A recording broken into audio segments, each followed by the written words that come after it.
Yo, gamers! What is this, a Yu-Gi-Oh video on a DKayed channel? Has hell frozen over? Well, for me, kinda. I'm not gonna lie. This video is special and I wanted to showcase what I did. But if this video gets a decent amount of traction, maybe I'll create a separate channel for my Yu-Gi-Oh content because I do like playing Yu-Gi-Oh. I understand I'm a DKayed content creator, but I do love playing Yu-Gi-Oh. As you can see, my level right there on the upper left, I'm level 40. I'm about to hit level 41. And I am a Master 1 in the March 2025 season. But why am I creating this video? It's because one of the biggest content creators for Master Duel, DKayed, hosted his weekly tournament. This recent one, I'm going to flash the number up on screen because recording Rujo is pretty lazy at the moment to search the number, but future Rujo will take care of it. So that number, Meta Weekly, happened. My first time getting top cut. It's pretty crazy. I'm not gonna lie. Unfortunately, my match in top cut wasn't the greatest, but if you guys want to see the actual match, I would recommend going to DKayed's channel. I will link his video in the description so you could see it. You guys could see how bad I play this game. But as always, we're getting through the yap and we will go to the deck profile because that's what this video is. The top 16 deck profile. So we're going to go to the deck, and then I was playing this deck, which is White Forest. Surprise, surprise. I'm playing the third best deck in the game. The two better decks above White Forest at the moment is Snake Eyes and Tenpai. Because at the time of this recording, Tenpai and Snake Eyes is a tier 1 deck, whilst White Forest Azamina is a tier 2 deck. And that's what we're playing. We're playing White Forest Azamina Toy Box. So let's run through the deck list. We are running 1 Droll, 2 Maxi, 1 Stellar, 3 LZ, 1 of the new LZ, 3 Ash Blossom, 1 Toy Soldier, 1 Tank, 3 Sylvie, 1 Rucia, 3 Fua, 1 Diabell Star, 1 Talent, 1 Thrust, 1 Tails, 1 Hollowed, 3 Toy Box, 1 Deception, 2 Called By, 1 Crossout, 3 Droplet, 1 Wanted, 1 Sinful Spoils of the White Forest, 3 Imperm, 1 Woes, and 1 Alps. And for the extra deck, 1 Sylvia, 1 Roseligo, 1 Guardian Chimera, Formula Synchron, Coral Dragon, then the 3 mandatory White Forest Synchro monsters. We got Baron of the White Forest,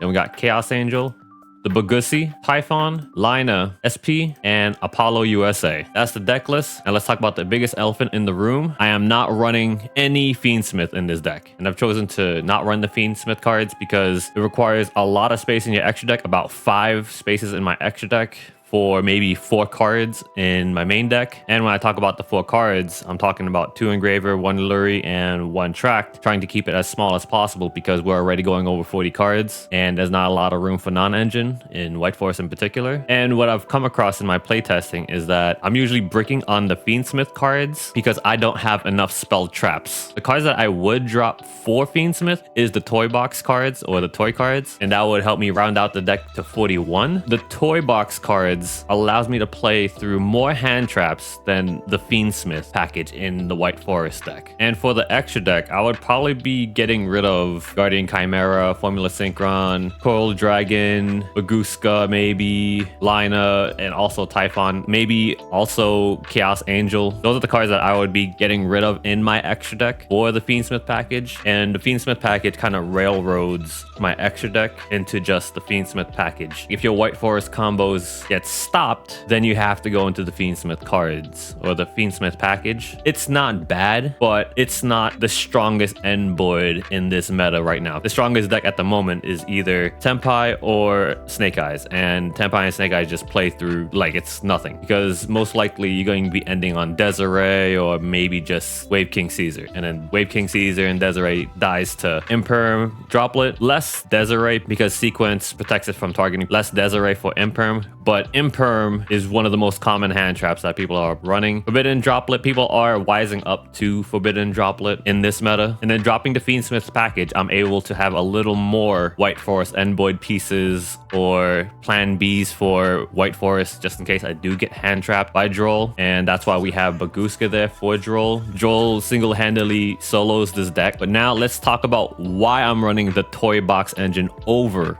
the Fiendsmith package. The 4 cards that I talked about, Lurie, 2 Engravers, and Tract. Those are the 4 cards I would include in this. And the 5 cards for Toy Box, which is 3 Toy Box, and 2 of the Toy cards, which is Toy Soldier and Toy Tank. 4 to 5. Consistency-wise, 4 is going to be better than 5, correct? Yes. However, 3 of the 4 cards in the Fiendsmith package are monsters. Let's say if you get ashed or impermed on your White Forest cards and you're running the Fiendsmith package, you better hope you have tracked so you could get rid of it in your hand for Rusia or maybe a Stellar that's going to be able to help you push through if you have that spell trap card. And if you have the Fiendsmith package, you're going to end up bricking on that. And that's what I've come across in my testing, is that whenever I see Engraver in the hand and then they Ash Blossom or Imperm my White Forest combos, I'd have to go into the Fiendsmith stuff and it would end up being kind of a weaker board, because if they save that imperm for sequence, then I'm just literally on sequence, pass, set back row. But with the toy package, you have 3 inherit spell cards and 2 monsters. But with the toy cards, they turn into spell traps by setting them on the field. So if you have LZ and Sylvie, you're pretty much going full combo with the toy box or any of the toy cards. And if you have Estelar with any of your toy box cards, Imperm Ash doesn't really do too much, because if you get Imperm or Ash on Estelar, you could send Toy Soldier to the graveyard and then that will be able to get you your Rusia. That's if you open Toy Box or Toy Soldier. The worst card in the Toy Box engine is going to be Toy Tank, which is unfortunate, and you could go SP Pass with a bunch of back rows. SP Pass is very memeable. That's not even an end board, but it's something if you have back row backing up SP. So that's why I do like running the Toy Box engine over the Fiendsmith stuff, because it allows you to play through more hand traps. You're able to push through and create a stronger board with the Toy Box stuff over the Fiendsmith stuff. With the Toy Box engine, I don't really need to see Called By or Cross Out in my hand, along with LZ or Estella or Rusia, because I'm still able to make plays without seeing these 3 in my hand to help insulate my play. Honestly, if I see LZ, Sylvie, and Toy Box, or a way to get the Toy Box like Toy Soldier, I'm essentially going full combo. Same thing with Estelar, LZ, or same thing with LZ and Rusia with Toy Box. Sylvie with Toy Box is kind of weird, because you have to resolve Sylvie and hope that they don't hand trap you on Sylvie, because if you have Sylvie and Toy Box, you get Impermed or Ash on Sylvie, and then Toy Box, you just set up your Toy Tank and your Toy Soldier. That's pretty much your end turn. Funnily enough, you don't want to see Sylvie with Toy Box unless it's paired up with another of the White Forest cards. I mean, LZ's a combo piece. You don't really want to see it unless you have Rusia. Usually you just want to draw this off of LZ. We all played White Forest when they first released, right? LZ and Toy Box is just crazy. You just send Soldier and you get Sylvie. You play Sylvie. Full combo right there. They ash you on LZ. Well, you just sent Toy Soldier. Toy Soldier summons itself onto the field with Toy Box set up. You get Sylvie. And on normal summon, Sylvie hits the field. If it gets impermed, that's fine, because you could still go into Reselia. Reselia will send Toy Box to add another White Forest card, which is your other LZ. Special summon this LZ, synchro summon into Diabel, and then you just pick back up Toy Box. Literally, Toy Box is going to be saving everything. You could send Toy Box as cost. I think this is common knowledge, but some people don't realize this when they're playing against Toy Box, is that Toy Box is not a hard once per turn. You could activate Toy Box multiple times in a turn, which is either you're setting Toy Soldier and Toy Tank or destroying 2 speller traps in your back row. So that combo is still pretty damn good, and you're still going full combo. And like I said, Sylvie and Toy Box, if those are the only 2 cards, I mean, you just have to pray that Sylvie is going to resolve its effects so you could draw it into Tails. And everything is pretty much self-explanatory for the White Forest deck. Unfortunately, it's going up to 42, but this is a good sweet spot, a good medium that I'm finding with this deck. Also with the Toy Box engine, I have a decent amount of ways to get rid of it, which is Diabel Star and Forbidden Droplet. So if I'm going second and I have Toy Box with Forbidden Droplet, I could activate Toy Box, set up Toy Tank, Toy Soldier. I have free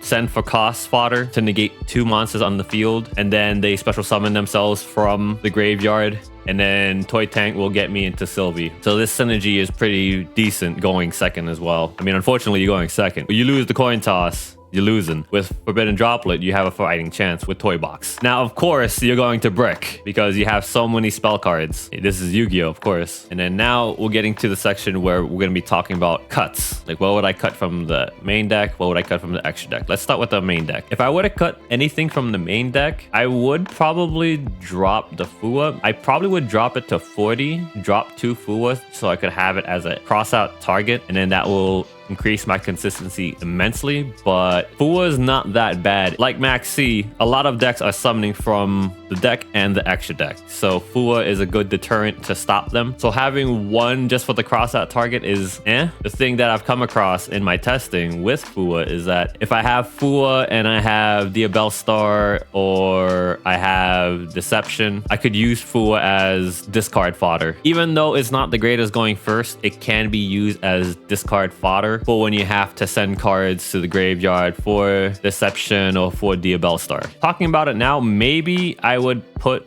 Fua to 2.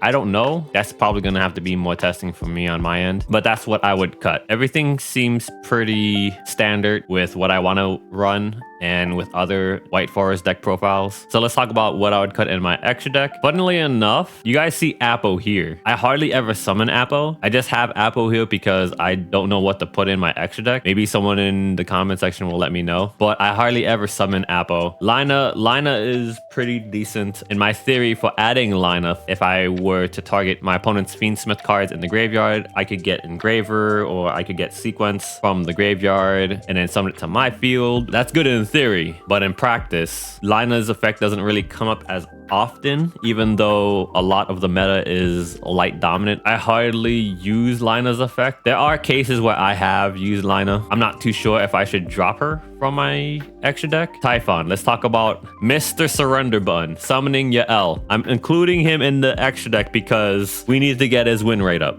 I'm kidding. We don't need to get his win rate up. This goes back to why I'm running Toy Box over the Fiendsmith stuff. You summon Typhon and then you set up your Toy Box. Nobody reads Toy Box. When your opponent declares an attack, you could send one face down card you control to the graveyard, destroy that opponent's monster. So if your opponent summons a 3k beat stick and then they're trying to run over Typhon, well, guess what? Toy Box just protected Typhon. Whether that is Toy Soldier or Toy Tank, you resummon it. Then if it is Toy Soldier, you just add your spellcaster, which is Sylvie or Rusia, whatever you need for the turn, or maybe just get another Toy Box. Who knows? So Typhon is actually kind of decent in this deck. Out of the 3 that I just talked about, I summon Typhon the most, then it's Lina, and then it's Apollo USA. Everyone else in the extra deck here, I have been summoning. Maybe like out of everyone outside of the 3 that I've summoned the least is Chaos Angel, but Chaos Angel is still pretty damn good because of the spot removal. And that's another thing that I've come across with this deck is that outside of Chaos Angel, Baron, and